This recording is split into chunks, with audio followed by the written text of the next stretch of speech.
저 담배 한 모금도 안 피웠는데요. 폐암 진단받고 오신 분들 중에 이런 말을 하시는 분들이 있습니다. 억울해하시죠? 당연히 그러실만 합니다. 그런데 억울한 게 하나 더 있습니다. 우리 몸에서 폐만 처지가 다르거든요. 다른 데는 우리가 골라서 넣어드립니다. 밥을 고르시잖아요. 이건 몸에 좋다, 저건 안 좋다 하시면서요. 그런데 폐한테는 못 골라 들어갑니다. 그냥 거기 있는 공기를 마시는 거예요. 그것도 하루에 2만 번 안팎으로 숨을 쉽니다. 자는 동안에도 쉬지 않고요. 그러면 이 공기를 어디서 마시고 계시냐? 이게 오늘의 핵심입니다. 우리가 하루 중 많은 시간을 보내는 곳이 바로 실내입니다. 그 중에서도 집은 잠자는 시간까지 포함하면 상당히 오랜 시간을 보내는 공간입니다. 오늘은 집안에서 신경 써야 할 5군데를 짚어드리겠습니다. 뭘 사시라거나 버리시라는 얘기는 하나도 안 할 겁니다. 그냥 창문 열고 빨래하고 스위치 켜는 게 다예요. 돈 드는 게 없습니다. 그 전에 이거 하나는 먼저 말씀드리고 싶은데요. 오늘 얘기는 지금까지 뭘 잘못하셨다는 게 절대 아닙니다. 이미 치료받고 계신 분들은 더 그렇고요. 자, 그러면 왜 하필 집이냐? 이거부터 말씀드리겠습니다. 미세먼지 나쁘다고 하면 창문 꽉 닫으세요. 공기청정기 틀어놓으시고요. 저도 그랬습니다. 그런데 그렇게 닫아놓으면 집안 공기는 어떻게 되겠어요? 밖에 있는 먼지는 그래도 바람이 불면 흩어집니다. 근데 집안에서 생기는 것들은 창문을 닫아놓으면 나갈 데가 없어요. 그러니까 어떤 날은 집안 공기가 바깥 공기보다 더 나쁠 수도 있는 겁니다. 그런데 폐는 그걸 잘 안 알려줍니다. 폐암은 특히 초기에는 증상이 없는 경우가 많거든요. 그래서 폐 안에 뭐가 쌓이고 있어도 아프다는 신호가 없어요, 초기에는. 아프기 시작하면 그때는 이미 늦은 경우가 많습니다. 그러니까 폐가 알려줄 때까지 기다리시면 안 됩니다. 우리가 눈으로 찾아야 되는 거예요. 지금부터 그 5군데를 하나씩 보겠습니다. 첫 번째는 주방입니다.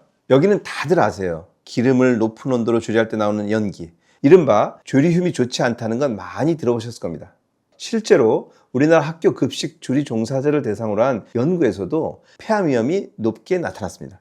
특히 담배를 피우지 않는 조리 종사자에게도 이런 연관성이 관찰됐습니다. 그래서 장시간 조리흉에 노출되는 작업 환경에서는 환기가 굉장히 중요합니다. 물론 이걸 가지고 집에서 요리한다고 폐암이 생긴다고 말씀드리는 건 아닙니다. 하지만 조리흉과 비흡연자 폐암의 연관성을 검토한 연구에서도 환기가 좋지 않은 환경이 폐암 위험과 관련되어 있다고 밝혔습니다. 그러니까 조리할 때 생기는 연기와 미세 입자에 반복적으로 노출되는 것을 가능한 한 줄이자는 겁니다. 그래서 후드를 꼭 켜셔야 해요. 그런데 언제 켜느냐가 사실 아주 중요합니다. 가스레인지나 인덕션을 켜고 나서 후드를 켜시는 분들이 많아요. 순서가 틀렸습니다. 가능하면 조리를 시작하기 전에 후드를 먼저 켜고 조리가 끝난 뒤에도 남아있는 연기와 입자가 빠져나갈 수 있도록 잠시 더 작동시키는 습관을 들이셔야 합니다. 필요하면 창문을 열어 환기도 해주시고요. 주방은 그래도 이렇게 신경을 쓰시잖아요. 그런데 우리가 하루 중 훨씬 오랜 시간을 보내면서도 잘 들여다보지 않는 곳이 있습니다. 제가 환자분들께 이걸 한번 여쭤봅니다. 하루에 제일 오래 계신 데가 어디예요? 거실이요? 부엌이요? 이렇게 답하십니다. 그런데 사실 두 번째로 봐야 할 곳은 주무시는 방입니다. 하루 7시간, 8시간씩 누워 계시잖아요. 그런데 자는 동안은 시간을 잘 안 세니까 의외로 놓칩니다. 그러면 침실에서 뭘 봐야 하느냐? 제일 먼저 누우시는 자리입니다. 침대를 쓰시면 매트리스고 요를 까시면 요와 그 밑입니다. 이불이나 커버는 자주 빠는데 매트리스는 빨기가 어렵죠. 그래서 시간이 지나면서 우리 몸에서 떨어진 각질이나 진먼지 진드기와 그 배설물, 먼지 또는 반려동물의 털 같은 것들이 쌓일 수 있습니다. 누울 때마다 매트리스가 눌리고 움직이면서 이런 미세한 입자들이 다시 공기 중으로 나올 수도 있어요. 쉽게 얘기하면 이렇습니다. 이불은 자주 청소하는 식탁이라면 매트리스는 잘 열어보지 않는 창고 같은 겁니다. 우리는 그 위에서 매일 몇 시간씩 숨을 쉬고 있는 거죠.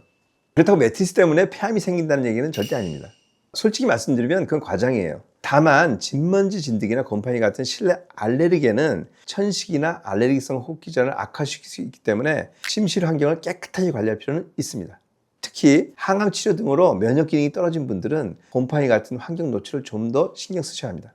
그렇다고 매트리스를 새로 사시라는 얘기는 아닙니다. 오늘 할 수 있는 것부터 하시면 됩니다. 아침에 일어나서 밤새 생긴 습기가 빠질 수 있도록 침구를 환기해 주시고요. 이불과 침구는 정기적으로 세탁하세요. 방이 지나치게 습하지 않도록 관리하는 것도 중요합니다.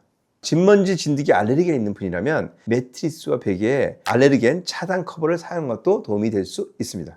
실제 알레르기 진료 지침에서도 침구의 정기적 세탁과 매트리스 베개 커버 사용이 진드기 알레르겐 노출을 줄이는 방법으로 제시됩니다. 여기까지가 누우시는 자리 얘기고요. 침실에 한 군데가 더 있습니다. 옷장입니다. 옷 새로 사시면 바로 입으시는 분 많으세요. 그런데 새 옷이나 새 침구에는 제조 과정에서 사용된 여러 화학물질이 일부 남아 있을 수도 있습니다. 포름알데히드도 섬유 제품 가공에 사용될 수 있는 물질 중 하나입니다. 포름알데히드는 IARC가 사람에게 발암성이 있다고 분류한 1급 발암물질입니다. 1급 발암물질이라고 해서 새 옷을 안 빨고 입으면 암에 걸린다? 이 말은 아니에요. 그렇지만 오래 자주 반복되면 절대 좋지 않습니다. 그래서 저는 새 옷이나 새 침구는 가능하면 한번 세탁하고 사용하는 정도의 간단한 습관을 권합니다. 그리고 옷장 안에 조미약을 넣어 두시는 분도 계십니다. 예전에 많이 사용했던 나프탈렌이 대표적입니다. 나프탈렌은 고체에서 바로 기체가 됩니다. 특유의 냄새도 있고요. 그 냄새가 밴 옷을 다시 입으실 수 있습니다. 이 나프탈렌은 2군으로 분류가 되어 있습니다. 사람에게 발암 가능성 있는 물질로 분류가 되고 있는 겁니다. 그러면 나프탈렌은 새 옷보다는 덜 위험하나? 여기서 오해가 많습니다. 1군이라고 해서 무조건 더 위험하고 2군이라고 해서 덜 위험하다는 뜻이 아닙니다. 1군은 암을 일으킬 위험이 크다는 것이 아니라 암을 일으킬 수 있는 근거가 확실하다는 뜻입니다. 예를 들어서 담배도 1군이고 대기오염도 1군 발암물질입니다. 그렇다고 이 둘이 폐암에 미치는 크기가 같지는 않겠죠. 담배가 훨씬 더 큽니다. 하지만 둘 다 1급이에요. 반대로 2군이라 해서 안전하다는 뜻도 아닙니다. 나프탈렌의 경우에는 사람에서는 근거가 충분하지 않지만 동물에서는 충분한 발암 근거가 확인돼 2군으로 분리되어 있습니다. 근거의 차이지 위험도의 차이라고 보기는 어렵습니다. 그러니까 등급 숫자만 보고 겁먹기보다는 불필요한 노출을 줄이는 것이 중요합니다. 주무시는 방은 여기까지입니다. 주무시는 자리 그리고 옷장 이 두 군데 한번 살펴보세요. 세 번째는 거실입니다. 아이 있는 집에는 바닥에 놀이매트 많이 깔아 놓으시죠. 층간소음도 줄이고 아이가 넘어졌을 때 다치지 않게 하려고요. 그런데 이런 매트는 무슨 재질로 만들어졌는지를 한번 보실 필요가 있습니다. 일부 PVC 제품에는 재질을 부드럽게 말랑하게 만들기 위해서 프탈레이트 같은 가소제가 사용될 수 있습니다. 일부 프탈레이트는 내분기에 영향을 줄 수 있는 물질로 알려져 있고 특히 어린아이의 노출은 더 신경 쓸 필요가 있습니다. 그렇다고 집에 있는 매트를 다 버리시라는 얘기는 아닙니다. 제품마다 재질과 성분이 다르니까요. 저는 오래된 매트라면 표면이 갈라졌는지 벗겨졌는지 부스러진 곳은 없는지 한 번 더 살펴보라고 말씀드립니다.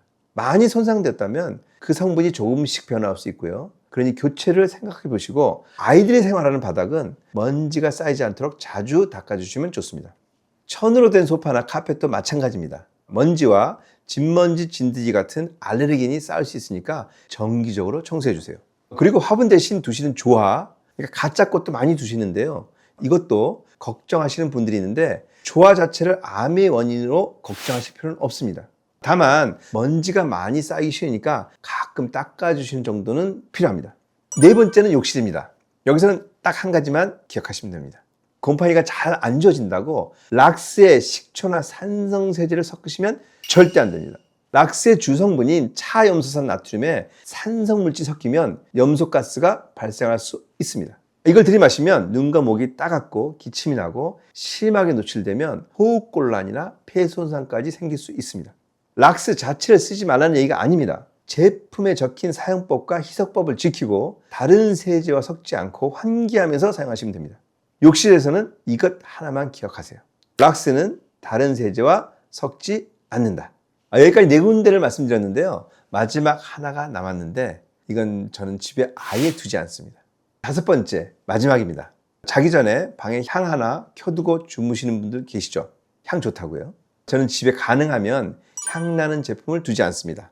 좋은 냄새가 왜 나쁘냐? 천연이라고 써 있는데 이렇게 생각할 수 있어요. 두 가지로 나눠서 보겠습니다. 태우는 게 있고 공기 중으로 퍼뜨리는 게 있습니다. 먼저 향초나 인센스 스틱처럼 태우는 겁니다. 뭔가를 태운다는 건 연기로 만드는 거잖아요. 이 과정에서 미세먼지와 여러 휘발성 물질이 발생할 수 있습니다. 특히 환기가 잘 안 되는 작은 공간에서 오래 사용하면 실내 공기질에 좋을 이유가 없습니다. 디퓨저나 반향제, 향수처럼 공기 중으로 퍼지는 제품도 있습니다. 향이 난다는 건 뭐겠어요? 휘발성 물질이 공기 중에 있다는 뜻입니다. 우리가 숨을 쉬면서 이런 물질에 노출될 수 있는 겁니다. 천연이라고 적혀 있어도 무조건 안전하다고 생각하시면 안 됩니다. 천연인지 합성인지보다 어떤 성분인지, 얼마나 많이, 얼마나 오래 노출되는지가 더 중요합니다. 여기서 하나만 생각해 보시죠. 집에서 냄새가 날 때 가장 좋은 방법이 뭘까요? 냄새의 원인을 찾아서 없애고 환기하는 겁니다. 방향제는 냄새의 원인을 없애는 제품이라기보다는 다른 향으로 냄새를 가리는 경우가 많습니다. 냄새의 원인이 곰팡이나 음식물, 습기라면 향으로 덮는 게 아니라 그 원인을 먼저 해결하는 게 더 좋습니다. 그렇다고 오늘 향초나 디퓨저를 전부 버리시라는 얘기는 아닙니다. 다만 밀폐된 공간에서 장시간 사용하지 마시고 사용하신다면 충분히 환기해 주세요. 특히 향초나 인센스 스틱처럼 태우는 제품은 더 신경 쓰는 게 좋습니다. 정리하면 이렇습니다. 좋은 냄새가 난다고 공기가 깨끗한 것은 아닙니다. 냄새를 덮기 전에 원인을 먼저 찾고 가장 먼저 할 일은 환기입니다. 오늘 집안에서 살펴봐야 할 5군데를 말씀드렸는데요. 이걸 오늘 다 하실 필요는 없습니다. 이 중 오늘 하나 딱 고르자면 제 답은 환기입니다. 외부 공기 질이 괜찮은 날 창문 한번 열어보세요. 돈도 안 들고 가장 쉽게 생각할 수 있습니다. 그리고 처음에 드린 말씀으로 돌아가겠습니다. 암에 걸린 건 죄가 아닙니다. 개인의 잘못도 아니고요. 제가 그동안 참 많은 환자분들을 보면서 느낀 게 그겁니다. 잘못해서 암에 걸린 사람 없습니다. 혹시 오늘 얘기를 드시면서 내가 저래서 암에 걸렸구나 생각하시는 분이 계시면 그러지 마세요. 오늘 말씀드린 것들은 암의 원인을 찾아서 누구의 잘못을 따지자는 이야기가 아닙니다. 지금부터 내가 바꿀 수 있는 환경을 하나씩 바꿔보자는 이야기입니다. 특히 지금 치료받고 계시거나 면역 기능이 많이 떨어져 있는 분들은 조금 더 신경 쓰셔야 합니다. 곰팡이가 보이거나 이상한 냄새가 계속 난다면 원인을 찾아서 제거하고 환기해 주세요. 그리고 분명히 말씀드리겠습니다. 오늘 말씀드린 것을 한다고 암이 치료되는 것은 아닙니다.